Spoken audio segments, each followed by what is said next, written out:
तामशी शिवारातील केळी गेली 7 समुद्र पार, शेतकऱ्यांचे श्रम व कृषी विभागाच्या मार्गदर्शनाचा परिपाक. हवामानातील बदलांमुळे केळीच्या निर्यातीवर परिणाम झाला असला तरी मध्य पूर्व देशांकडून मागणी असल्याने निर्यात सुरू आहे.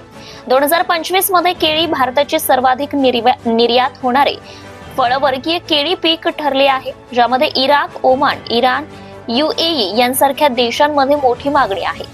तर अकोला जिल्ह्यातील बाळापूर तालुक्यातील मौजे तामसी मधील शेतकऱ्यांनी नुकतीच व्हिएतनामला 15 एकर क्षेत्रातील शेतातून उत्पादित केळींना आंतरराष्ट्रीय बाजारपेठेत प्रवेश मिळाला आहे. उच्च दर्जाच्या केळींचा 150 टनचा पहिला कंटेनर व्हिएतनाम निर्यात झालाय. यामुळे तामशीला आंतरराष्ट्रीय ओळख मिळणार असल्याने बाळापूर तालुक्यातील केळी बागायतदारांमध्ये उत्साह वाढला आहे. देशांतर्गत आणि आंतरराष्ट्रीय बाजारात भारतीय केळीला चांगली मागणी आहे. श्रमाची जोड देत तामसी येथील युवा शेतकरी मिथुन काळे, अमोल काळे, गजानन ढोरे यांनी केवळ 15 एकरातील केळीची पहिली कटन करून 150 टनाची अत्यंत दर्जेदार असलेली केळींची तपासणी करून व्हिएतनाम देशात निर्यात झाली आहे. त्यामुळे तामसीसह संपूर्ण बाळापूर तालुक्याचे नाव आंतरराष्ट्रीय पातळीवर पोहोचले आहे. विशेष म्हणजे तालुक्यातील पहिल्यांदाच अशा प्रकारची केळी लागवड व यशस्वी निर्यात झाली आहे. यासाठी कृषी विभागाच्या यंत्रणेमार्फत प्रधानमंत्री कृषी सिंचन योजना पाणलोट 2.0 अंतर्गत तामसी येथे केळी पिकांची शेतीशाळा आयोजित करण्यात आली होती. या शेतीशाळेला कृषी विज्ञान केंद्र अकोला, डॉक्टर पंजाबराव देशमुख कृषी विद्यापीठ येथील शास्त्रज्ञांमार्फत निर्यातीकरिता दर्जेदार उत्पादन निघावे यासाठी कृषी विभागाकडून लागवड तंत्र, जैविक संसाधनांचा वापर या बाबतीत उत्कृष्ट मार्गदर्शन, त्याचेच फलित म्हणून व्हिएतनाम या देशात होणारी निर्यात होत असल्याचं सांगितलं जात आहे. निर्यातक्षम केळी पिकवण्याकरिता प्रकल्प संचालक आत्मा डॉक्टर मुरलीधर इंगळे, प्रकल्प व संचालक डॉक्टर प्रेमसिंग मारक, तालुका कृषी अधिकारी सागर डोंगरे, कृषी विज्ञान केंद्राचे गजानन तुपकर, डॉक्टर गजानन लांडे, आत्मा सातत्याने मार्ग या कंटेनरचे पूजन प्रकल्प उपसंचालक आत्मा प्रेमसिंग मारक, डॉक्टर पंजाबराव देशमुख कृषी विद्यापीठाचे कीटकशास्त्रज्ञ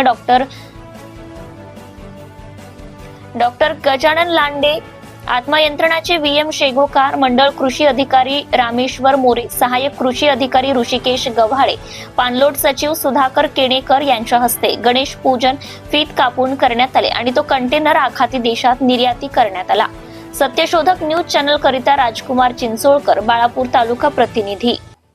जे तामशी गाव आहे, या गावामध्ये सुरुवातीचे जे उत्पादन होते खरीप आणि रब्बी हंगामामध्ये तूर, सोयाबीन आणि कांदा पिकाची लागवड मोठ्या प्रमाणात होती. परंतु शेतकऱ्यांना प्रधानमंत्री कृषी सिंचन योजना 2.0 अंतर्गत आम्ही केळी पिकाची शेतीशाळा इथे आयोजित केली होती.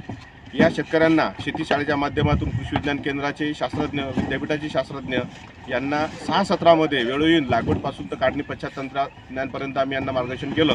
त्याचं फलित म्हणून आम्हाला जी क्वालिटी, यांची जी केळीची क्वालिटी अतिशय निरीक्षम झालेली आहे आणि थेट बांधावरून ही जी केळी आहे व्हिएतनाम या देशामध्ये एक्सपोर्ट होत आहे आणि याला जाग्यावरच बांधावरून जो भाव मिळालेला हा 1400 रुपये प्रति क्विंटल एवढा दर मिळालेला आहे. आज जर बाजारपेठेचा जर विचार केला 700 रुपये प्रति क्विंटल हा माल चालू आहे. पण या शेतकऱ्यांचा क्वालिटी आणि जो दर्जा आहे आणि जे निरीक्षमसाठी जो मालाची प्रतवारी लागते ही चांगल्या दर्जाची असल्यामुळे आज शेतकऱ्या बाजारातून थेट उरलेला आहे. या आमच्या शेतीशाळेच्या माध्यमातून शेतकऱ्यांना आधुनिक तंत्रज्ञानाची माहिती जी दिली ही आज याचा खरोखर फायदा झालेला आहे आणि या भागातलं जे क्षेत्र आहे जवळपास 100 एकर क्षेत्रापर्यंत केळीचं झालेलं आहे आणि यांचं अनुकरण इतर शेतकरी सुद्धा करत आहेत.